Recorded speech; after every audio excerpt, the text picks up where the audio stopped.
Assalamualaikum warahmatullahi wabarakatuh. Perkenalkan, nama saya Gibran Alfarsi PK. Saya dari kelas A Hukum Ekonomi Syariah semester 4.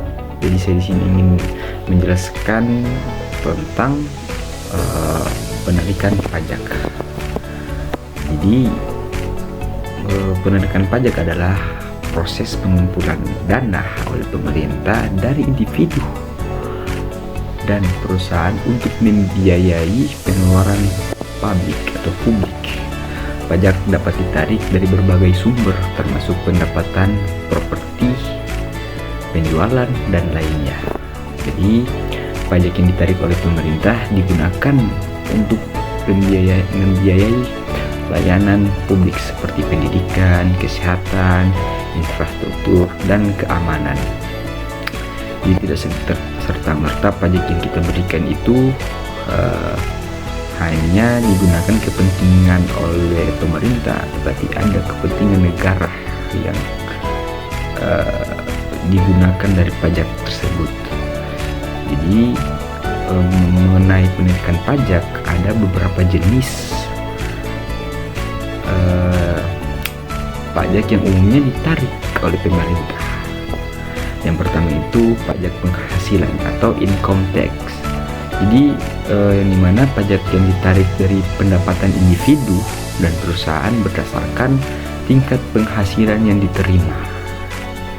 Contoh, ketika seorang karyawan yang bekerja di sebuah perusahaan akan dikenakan pajak penghasilan berdasarkan gaji yang diterima setiap bulan.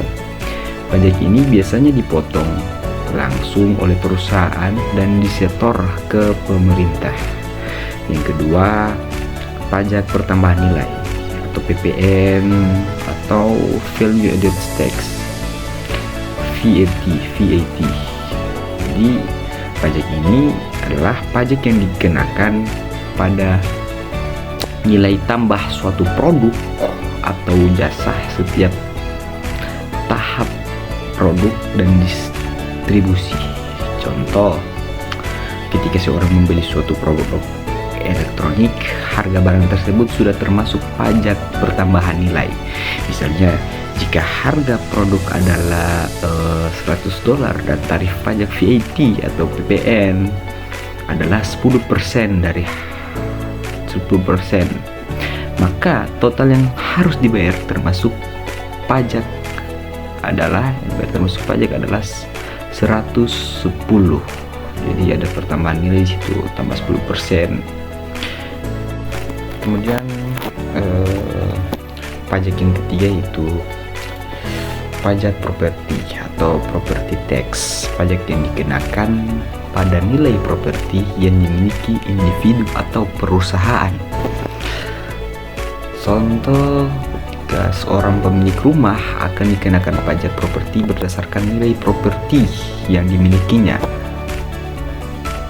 Pajak ini biasanya dibayarkan setiap tahun dan besarnya tergantung pada nilai properti tersebut. Selanjutnya yaitu pajak penjualan atau sales tax. Jadi pajak ini itu pajak yang dikenakan pada penjualan barang atau jasa. Di proses penarikan pajak melibatkan pengumpulan informasi keuangan, perhitungan jumlah pajak yang harus dibayarkan pada pembayaran kepada pemerintah sesuai jadwal yang ditentukan. Jadi pemerintah menggunakan dana pajak untuk membiayai berbagai program dan layanan publik guna meningkatkan kesejahteraan masyarakat. Contoh itu ketika seorang membeli pakaian di toko, harga pakaian tersebut sudah termasuk pajak penjualan. Misalnya, jika tarif pajak penjualan adalah 5% dan harga pakaian adalah taruhlah 50.000, maka total yang harus dibayar termasuk pajak tambah pajak tersebut adalah 52.500. Jadi itulah beberapa jenis pajak. Pada intinya penting untuk memahami kewajiban pajak dan mematuhi peraturan perpajakan yang berlaku di wilayah tempat tinggal atau beroperasi. Terus kita melakukan pembayaran pajak secara tepat waktu dan akurat merupakan tanggung jawab yang harus dipenuhi oleh setiap warga negara dan perusahaan. Seperti video saya sebelumnya yang saya menjelaskan mengenai menjelaskan tentang dasar hukum dari pajak tersebut. Jadi mungkin itu sekian resume dari saya, kurang lebihnya saya mohon maaf. Syukron. Wassalamualaikum warahmatullahi wabarakatuh.